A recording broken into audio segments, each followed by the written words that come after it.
I'm John, I'm an alcoholic. All right. As Andrew kind of had mentioned, I kind of have the long route to get here. I started coming to AA. I'm born and raised in Springfield. I started coming to meetings back in 2016. That was when I first kind of started to think about getting sober. And it's been kind of a long road to get here. As Andrew kind of mentioned, I went to my first treatment center back in 2018, and I kind of thought after the first one that it'd be kind of smooth sailing, and it would be you go to once and then you don't go again. Well, I went to like 8 more after that, so it took a long time to get here. My story kind of starts back in my childhood was fine. Like, I'm not going to spend a whole lot of time talking about when I was a kid, but when I was a kid, there was something that kind of like I look back and I'm like, was I an alcoholic since I was born? Did something happen? I'm like, and I think it's just was onto me. It's just my personality. But I think to start it all off, when I was in high school, the whole ADHD medication was like in the phase, and a lot of my story is drugs too. So just is what it is. And so I got prescribed Adderall whenever I was about 14 years old, and at the time I had no idea really like what that did. I know for a fact, like it went from me like, you know, being kind of more like the class clown to not making very good grades to I was a pretty good student, I'm not gonna lie. And I was able to sit still, able to do my work, and I don't know, I guess like growing up, I kind of felt like I was missing that like intellectual component about my life. And when I got prescribed that medication, it kind of allowed me to be this person that worked really hard and made good grades and kind of I don't know, it instilled this kind of like drive in me to be a better overall person, I guess. But as time went on, during high school, I had older siblings that kind of paved the way, and they were good students and good people. But I was kind of like the person that was always in the wrong place at the wrong time, and it all kind of started when I was 16. I would drink quite a bit, but it was like much more manageable, and I kind of think about that. If I look back, like when did I have that like invisible line cross? Like when did I go from being able to drink on the weekends to drinking on Sunday mornings and, you know, immediately after work during the week time? And so, but when I was 16, I got in trouble. I got my first MIP, and to like my family, that was a huge deal. It was a big deal for me too, because like that one in particular, I got like arrested and I was put in handcuffs for the first time in my life for like no really reason other than like a scare tactic, but it scared me. And so I got that, and kind of growing up, none of my siblings ever been in trouble. So getting that first kind of like scare with the family, I know that I don't know if like I don't think we could like saw the future coming, but it was a big deal nonetheless. And then I think I was like a sophomore in high school when that happened. And so continuing for the next few years, I would get one once a year until I was 18 years old. And it kind of like sounds bad, but like I was always in the wrong place at the wrong time. And it's weird because I'll just like tell like one story. Like there was a time when I was in high school where I went to Glendale High School, and Glendale was playing kickapoo in basketball. It was the girls' basketball. And I never really was into like smoking pot. And this is back when I'm 34 now, so this is when I was probably like, this is 17 years ago, holy shit. I didn't like smoking pot. I got super paranoid when I smoked pot in public. So I drank like a half a bottle of vodka or a half a water bottle of vodka. My friends smoked a bowl or a joint or whatever. And we all walked in this basketball game, and I was the only one that got in trouble because I was the only one that smelled like booze. And I actually won't forget whenever they called my parents to come pick me up from school, they were concerned that I was like drinking by myself, and I like had to like hide it. I was like, I'm not by myself. I just didn't want to smoke pot. It looked like an alcoholic thing to do at the time. So made it through high school. I got the last MIP I got was when I was 18, and then I went to Drury University to play golf there. I was a big golfer growing up, and kind of like ties back into the Adderall. The Adderall enabled me to like my practice sessions were like it was full days on the range, and it let me get really good at golf. If you can imagine, just like being laser focused all the time. But it kind of gave me the opportunity to go to school, play golf. I got pretty good at it. Going to jury was kind of like a blessing in disguise because it was a small school. I didn't know I was not like, even though I said earlier I got better grades, I was not that smart of a person. Like going to jury, I'd never studied for a test before, never got good grades, or never got like 4.0s and that kind of stuff. And so I get to jury, and life was like honestly like pretty normal at this point. Like my life hadn't gotten crazy yet. I joined a fraternity, I did the golf team, and then I was a finance major. And at this point, I hadn't really gotten to the hard classes yet, so we would drink on the weekends. And then, I had like a normal drinking career at this point. And but the one thing I was thinking about this today. I'm like, well, when did I start abusing drugs? When did I start getting bad? Well, I'll never forget. Like during high school, when I had Adderall, I didn't know like really what it was or what it could do. I guess what it could be. And so I'll never forget. I was in a fraternity house, and at this time, I didn't like taking it all the time because I knew it kind of made me a little bit like skittish around like unless I was drinking on it, and I hadn't yet. And so my fraternity brother was like, "Oh my God, do you have Adderall?" And I was like, "I got a bunch of it, dude, like bottles of it in my dorm." And so I was against selling drugs. So what I would do is I got in this fraternity, and I would just bring my Adderall around all the time. And these guys loved me. It was awesome. And I learned that like I could go to school all day, go to golf practice, and then continue to party all day. And I would just take Adderall nonstop, and then start drinking pretty much about 6 o'clock after golf practice. It sounds like a pretty cool life because it was, honestly. It was looking back, I definitely miss it quite a bit. But it was funny because like later in life, alcohol got way worse. But at the time, like it wasn't like I was at golf practice, like waiting to get home to drink. Like I was, especially on like weekdays and stuff. Like I would go to golf practice, and like I'd go home and like study. I just didn't think about drinking like I did later in life. And so fast forward like 2 more years, I'm graduating from college, and the pill abuse got pretty bad. I started, developing a large tolerance to that, and so I started buying Adderall from other guys in the fraternity, and yeah, at the end of the day, like I remember started buying a lot of extra Adderall, but I didn't think it was really a problem. I guess there was times where I thought it was a problem because I would get really like wigged out at my house. But I really thought like whenever college was over, like I was just gonna like turn it off and like start working, and then like I would be fine. I didn't know that like I would, graduate college and then not be able to stop taking and, drinking. But so my senior year of college, I started taking more pills. I started drinking a lot more, and this is kind of like whenever I started to, I guess, like use alcohol as more of like a medicine. And so I'm in my senior year, and at this point, like I actually thought I was gonna like be a professional golfer for a long time, and so that was not happening anymore.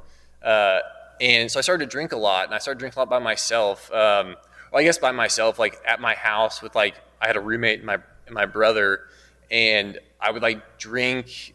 Sometimes they would drink, but most of the time I would like be in my room studying and also like drinking at the same time. It was like I would look forward to studying so I could drink and take Adderall, and then I would pass out like 3 hours later and then wake up the next morning to go to class and just be so hungover and usually still drunk.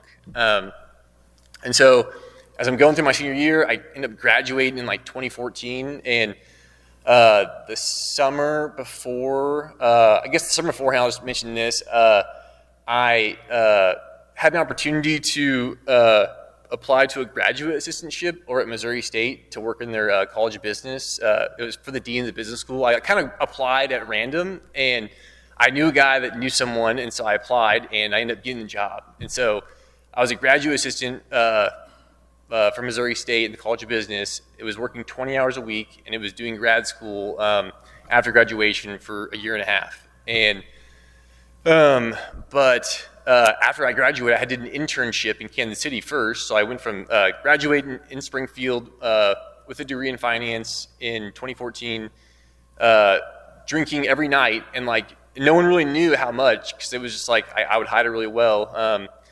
And my brother did though, and that was like also something I should mention. I remember like in one drunken stupor, he had called me an alcoholic, and that was the first time someone had called me an alcoholic. And he was the only person that would have known that I was an alcoholic too. And he never mentioned it to my family or anything. Like I know my parents knew that I drank a lot, but they didn't know like how much.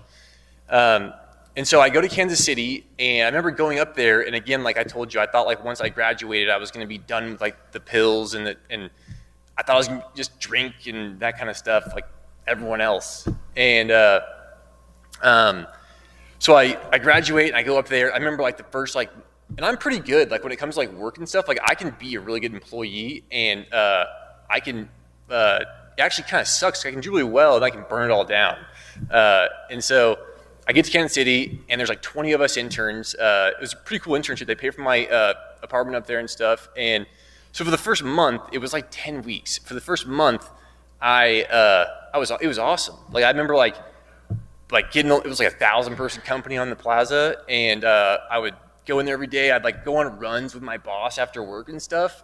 And like she really liked me, and I felt like, you know, it was really going well. And then I remember like texting my mom out of nowhere, like a month into this internship, and I was like, hey, like I think I need my Adderall. And I think it was because one night I got really drunk and like downtown, and I didn't have that pick me up in the morning for the next morning. So my mom was going to be in Kansas City like the next week for something, and so she was like, "Oh, don't worry, honey, I'll bring it." And I was like, "Thanks, Mom." And so she ends up bringing it up there, and from that day until the last day, it was almost as if I was like trying to salvage the first month of good work that I had done, and just I didn't even want to work there, but I just wanted them to offer me a job for my own confidence, because I knew I wasn't going to go back after the next year because I was working at Missouri State. But it was literally like every day I go in the office, I wasn't myself. I was back to that kind of like skittish, amphetamine, little driven up person. And I mean, I think that no one really said anything, but I know that I just wasn't like the. It like takes away all my personality when I'm on it. I mean, if anyone, I'm sure people here have taken it before, so they probably get it. And so I get out of that. I graduate from, or I finished that internship, and they did offer me a job, which was pretty cool. But I told them, I was like, yeah, I can't. You know, I'm going back to grad school, and I think that they were like they like didn't know that was like happening, so they kind of wanted me to stay. So, but I ended up going back to Springfield, and this was again like another restart I could do, and this is like the second restart in like 3 months I was able to do, because I knew I just messed that up. And so I'm like, all right, I'm going to be the GA for the Dean of the Business School at Missouri State, and all I have to do is sit in this desk and then like say hello to people when they walk in this door and say, her office is that way. And I had to like, part of my job was to, and she was great, she was awesome, but part of my job was to like say, like write congratulation cards to like incoming freshmen and sign her name on it. So like I did that, like I probably sent like 10,000 of those out over the course of like 2 years. And so I did that, and so, you know, grad school, it was actually not that difficult. I definitely could have done it without Adderall, but, you know, first month, again, same story. It was great. Like, I could do anything for a month, pretty much. And so then after a month, I remember, like, I think I had to, like, write a paper or something. Something always happens where, like, I feel like I need something, but I don't. Like, I feel like I need to, like, it could be, like, I have to do my laundry or I have to, like, clean my house. I just can't do it sober, like, and for whatever reason. And, like, I would just make up an excuse for everything. And so after, like, I don't know, a month or two, whatever, I started to start taking Adderall again. And at this point, when I would take stimulants, I would drink a ton more. And that's just the way it works. And when I get really, really drunk, I would do some, like, really, like, you know, messed up things. I don't really remember all the stuff that I did, but, like, plenty of times I I'm not like a fighter by any means, but like I would get so loaded up and just be so amped that like I would be at the bar and like someone would like bump into me and I'd want to like kill them for some reason. And so like, yeah, I'd put myself in some really weird situations. So I make it through, I'm going through grad school, and I'm fighting it every single day. Like every single night, I work from 8 to 12 most days, and then I have class from 5 to 8. Yeah, most days. And so they are long days, I will say that, but it's not hard work. It's like effort-wise, like 30%. And, but I would like, but I would make it so hard on myself to make it through this 2 years of grad school. Like it would have been like the time of my life had I just not had the pills and the drinking. So the daily routine for me was I'd work and then I'd get off and then I'd take Adderall and then I'd just start drinking. I'd sometimes drink before class just to like take that edge off. And then I had this girlfriend at the time and I'd go to her house every single night after class. And I remember she lived like it was kind of in a different it was kind of a weird area because I had to like go there at nighttime and it was kind of scary, honestly. Okay, yeah, a little scary over there. And so I stopped at this gas station every single night on the corner of Grant and Grand, I think it was. And I would go in there and get like 2 tall boys and I'd slam it before I got to her house, which was like off Missouri in Grand, like in there a little further. And so I get there, then she would never know that I was drunk, like ever. I would tell her sometimes I had a beer before class, but like most of the time, my tolerance was so high that she just would never know.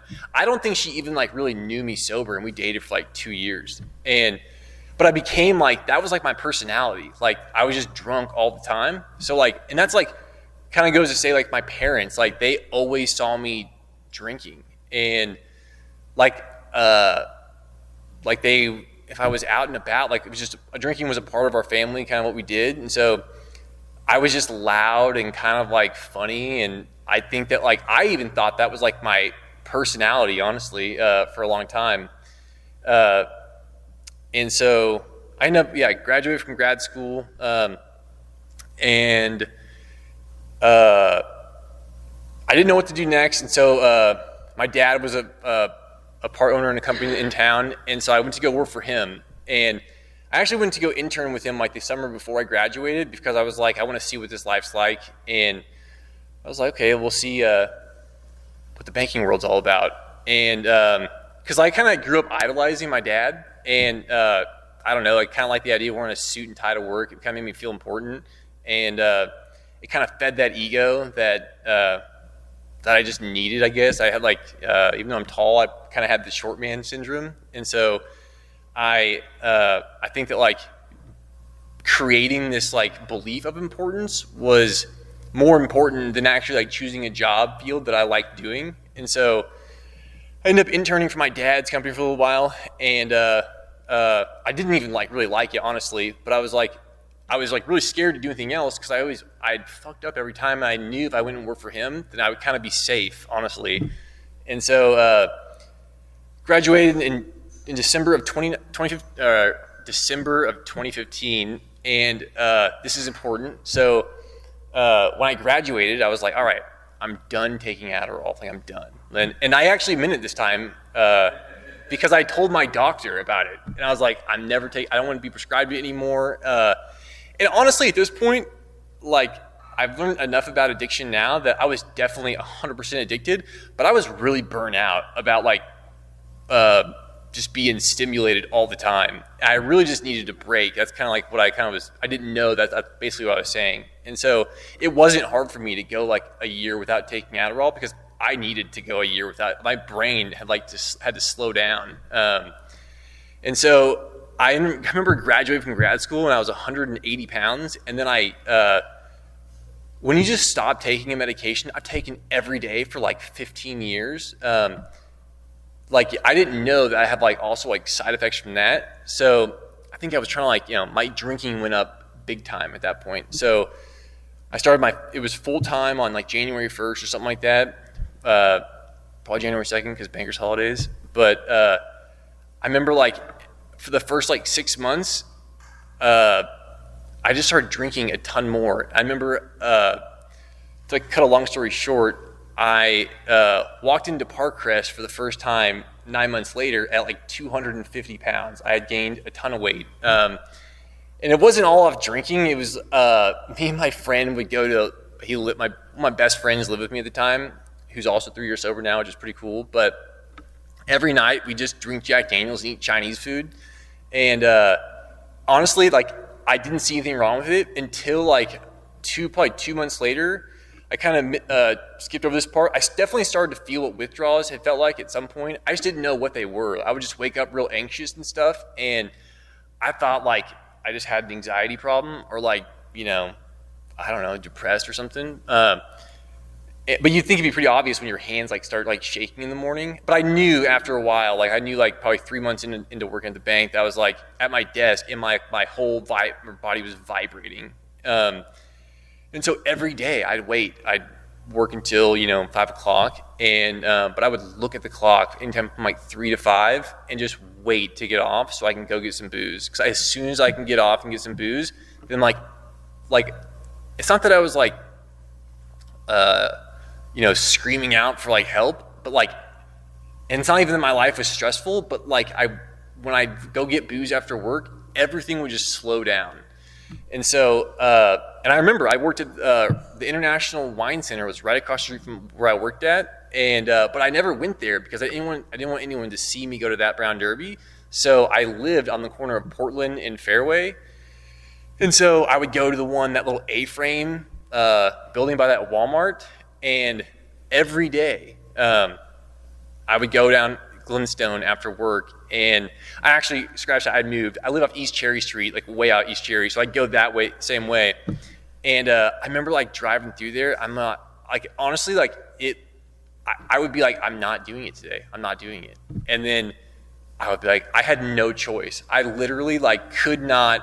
I'd even sometimes get home and sit on my couch, and there was other reasons why I couldn't not drink. I had no else to do. Like after work, I get home and I'm like, what the fuck do I do now? Like, like I didn't have any hobbies at all. Like I would just get off and drink. So that's what I did. I started it was like a daily routine of just get off work and stop at that Brown Derby and getting like a fifth. I'm going to fast forward this up a little bit because I'm 34 and I'm age 25 right now. So fast forward a little bit, went to Center for Addictions, and that's basically I came here in September 1st of 2016, and I walked in. It was the other Parkcrest building, on I forgot what street it was on, but maybe it's Parkcrest. But I remember like going to that meeting. I was so terrified to go to the first meeting because I read online. I saw it was like closed meetings, and I didn't know what that meant, and I. Not even like trying to joke around. I really thought it was like closed. You had to go with someone. And so I like stood in the parking lot, and I ended up walking in there, and I could tell you like that I can tell you who was in there for like a couple people. And they helped me get through my first night of sobriety. It was crazy because like that night I got no sleep, but I felt so much better than I had in like, and I was withdrawing so bad still, but I felt I finally wasn't hungover, I guess. But I still felt kind of bad, I guess. And so my parents found out that I was an alcoholic. There's a kind of a story behind that. But basically the next morning I woke up and my parents were at my house, and my brother-in-law, he narked on me. So my mom is a nurse by trade. And so she was like, oh, you're going to die if you don't go to the hospital and detox. And I needed to. Like, I think, honestly, I would have had a seizure. It was the most I'd ever detoxed. And I detoxed a lot over the past 10 years. So I went to the hospital, did the whole thing. Kind of fast forward, that's 2016. I didn't even meet Andrew until 2018. I basically went to Center for Addictions, and I didn't know how big of a deal. I didn't know how hard it was. I did not know how hard it was going to be to stay sober. So I would basically, for the next year and a half, I would just relapse pretty much, on the daily. And so after like 4 months of doing it, my parents were like, this is getting out of control. I actually moved in with my parents because I couldn't stay sober, and like they thought I was going to kill myself, honestly.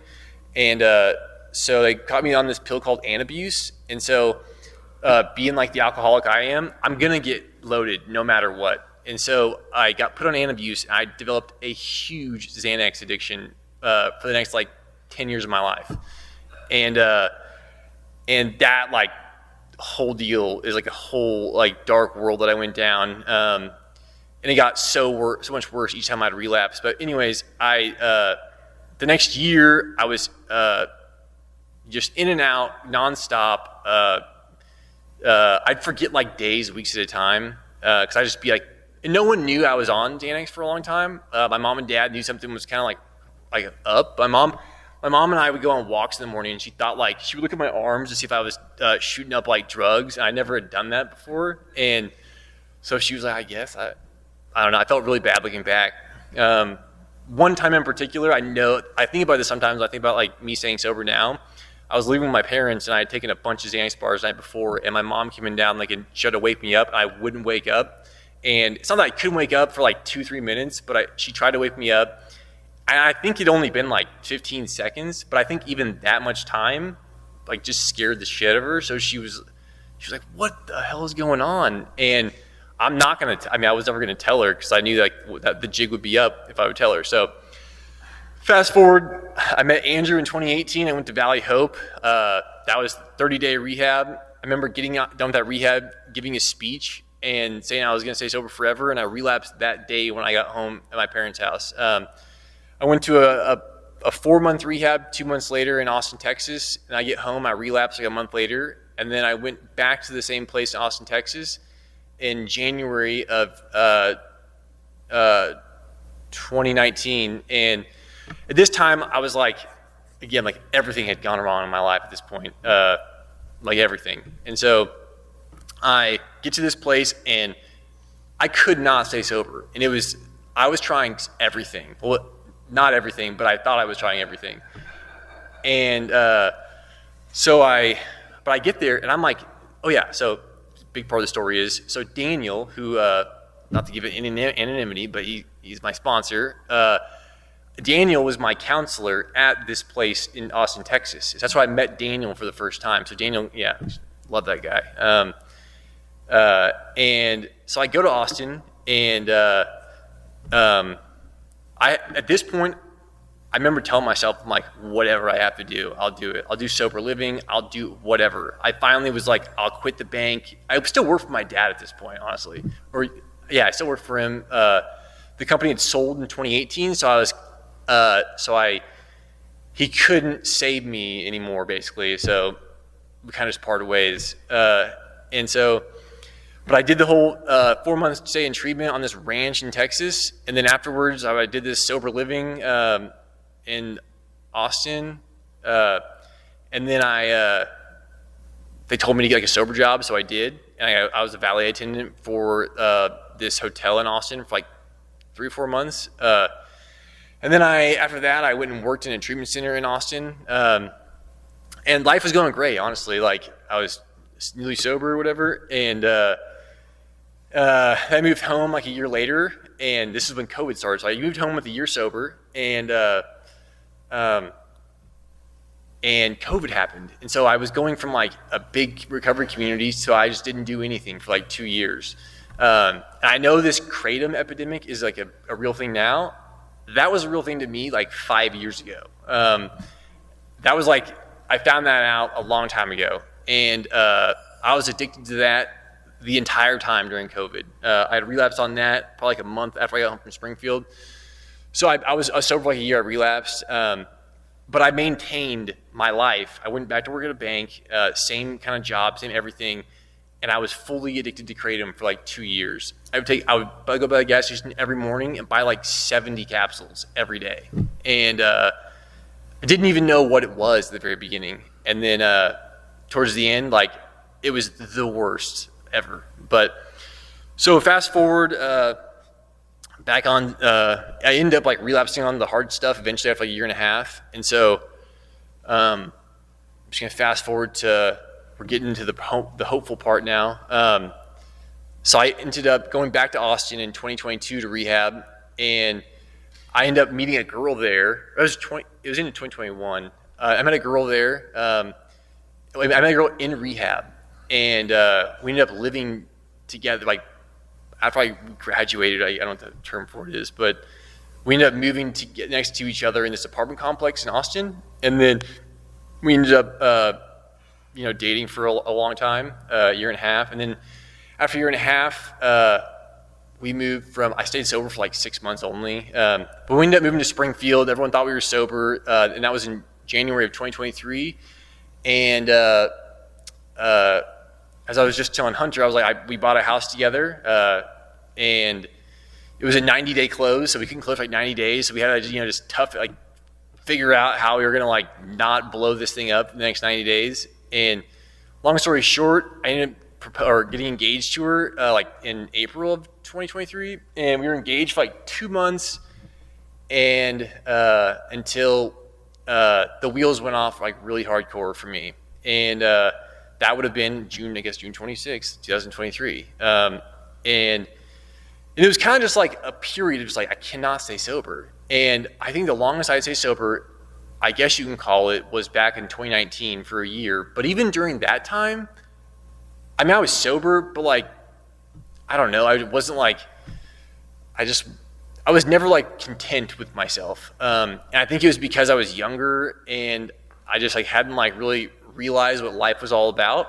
And like now I'm kind of understanding that life isn't all about like things, and it's more about like relationships. And like even today, like I'll forget about that sometimes, but like deep down, like I know like for a fact like that like I can have a lot of things and be super miserable. And so there's June 26th or June 25th, I should say, was the last hurrah I had, and that was in Springfield. The next morning, my fiance at the time, her parents jetted her home immediately, like at 7 a.m. And I was in a really bad spot. Like I was like, contemplating suicide, the whole 9 yards. And so my parents actually hired someone to go over to my house to get me out of there and take me to treatment. And so I ended up doing that. I ended up going down to Texas again, and just part of that missed out, but whatever. And I did this time. I was like, I don't want to be sober. Like I was like, this sucks. Like I can't stay sober. And I have this girl that I'm in love with that I'm like, I just really fucked up. So I'm like, I gotta fix that before I get sober. And I luckily had like some really strong willed, I would say mom, not necessarily dad, but mom was very strong willed, and she held some solid boundaries. And because I was really mean to them for the first like 3 months. And so after a month in this place, I got sent to a different place for 6 months, and that was in Colorado. And so away from Springfield, I didn't talk to the girl. But when I got to Colorado, I'd like fully convinced myself, I'm like, okay, I got to get sober. Like this, whatever I have to do to get sober, I've got to do it now. And so, and it was because of people like Daniel, not to like toot Daniel's horn, but like when Daniel comes around in these meetings, like I met Daniel, and he was like a next level person in recovery that I'd never met before. And the way that he kind of carried himself and the way that he practiced the principles, it was just something I had never really seen before. And there was a lot of guys down there that I thought I just really looked up to, and I knew that like that wasn't who I was, and I knew I wanted to change who I was, and so I knew the only way to do that was to be more like them. And so things really changed for me, I would say, in probably I was like 6 months sober in like January. And me and some buddies of mine in this sober living I was at, we started to wake up like we had to wake up at 6 a.m. But we'd get up every morning, and we would we'd do a prayer, and we'd also read pages 60 of 63 of the Big Book, and which in my opinion is like my favorite part of the Big Book. I need to probably do that more often, but I kind of attribute it to like going to the gym. I always like when I would pray back in the day, it was nothing like that really was very meaningful to me. But I had like no choice, and I wanted to really like change the way I was living, and I was there. So I started praying every morning, and doing this morning readings and basically, rituals with these two guys. And we did it for like 6 months. And in the very beginning, it was like, whatever. But after like 3 or 4 months, like I felt like this, like, I don't know, like this felt of like everything was going to be okay. And because everything was not okay at all. When I left on my sobriety date, like I didn't talk to my family for like 6 months. It was bad. And so fast forward, I have all these guys around me, and I learned the importance of like fellowship, because fellowship is something like that. When I would come to these meetings back in the day, I remember like the entire time, 2016, 2018, 2019, whatever, I used to come to that Parkrest meeting. I get there like at 6:58 and then say hi to the guy I sat next to, and then I'd leave at 7:01 or 8:01. I never had a community, and unless it was a girl, that was the only community I'd have in AA. And so I learned that like in this, having like the guys around you or guys and girls, but guys around you is very important to like your recovery, just because like doing sobriety alone is miserable.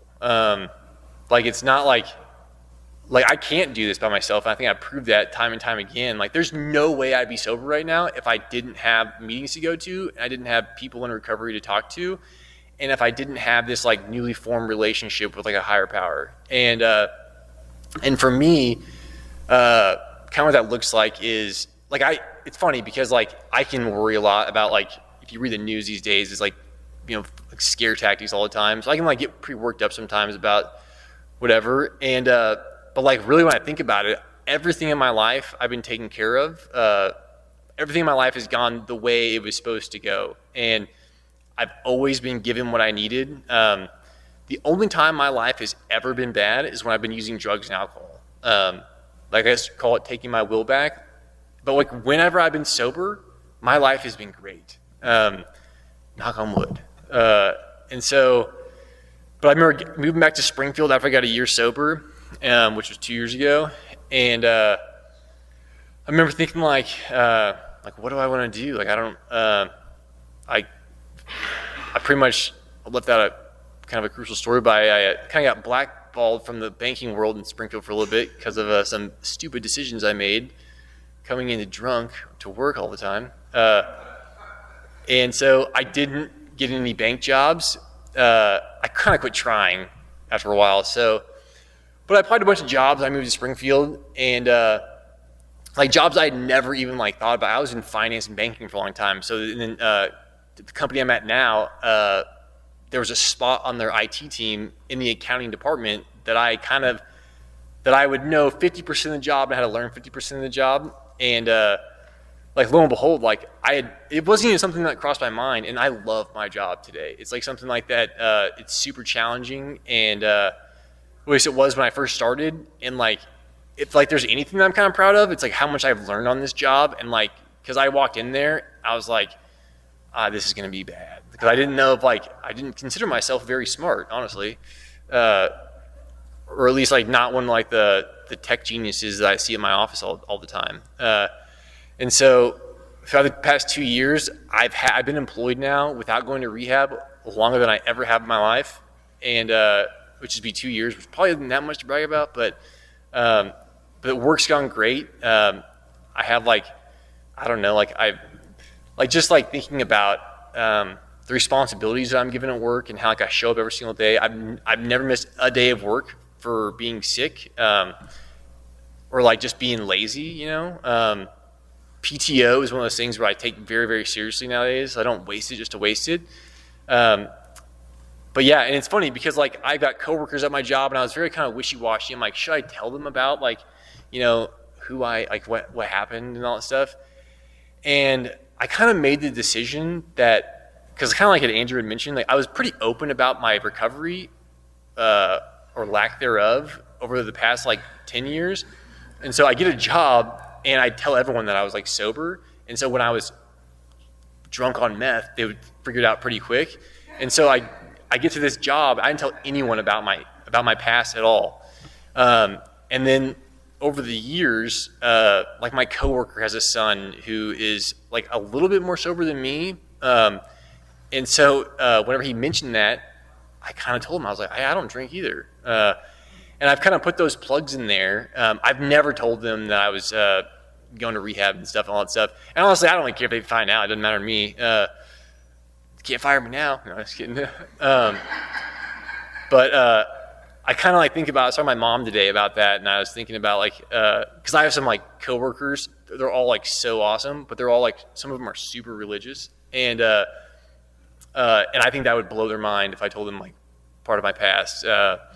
And so, but yeah, what it's like today, I mean, we're bad at time, but life is good. Family life is amazing. I think that being sober is a superpower, and I think that like, you know, not every day has been awesome, but like every day I wake up and I'm clear-minded, and I don't know, like I feel like I did not want to wake up, you know, 40 years from now and be doing the same thing I was doing from 2016 to 2023, just going to rehab all the time and starting over. And so I feel like if I can continue to do this program and like not have to start over and stay sober, I'm like, I may not be smart, but I'm confident I can do some cool things in this life. And I owe that all to my sobriety. So with that, I'll pass.